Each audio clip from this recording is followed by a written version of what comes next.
جميل زي تقرير کو جميل صاحب د الله جل شانو صفات بیانې خلکو ته حیران شي د قران مجید د آیتونو د څنګه داسې په ترتیب یاد کړي یو مضامین برابر کړي او هغه یاد کړي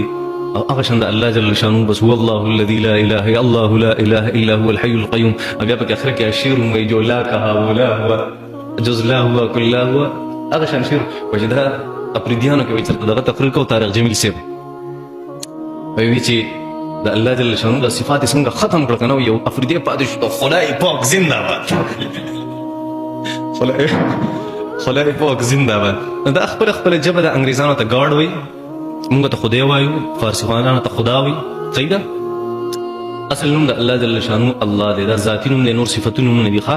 نو خدا د دې دوه معنی دي خدا مالک ته وي د رب په معنی کې دی په فارسی کې او خدا علامه اقبال رحمت الله علیه تشریح کړی دا چې خدا خود به خود آیا هوا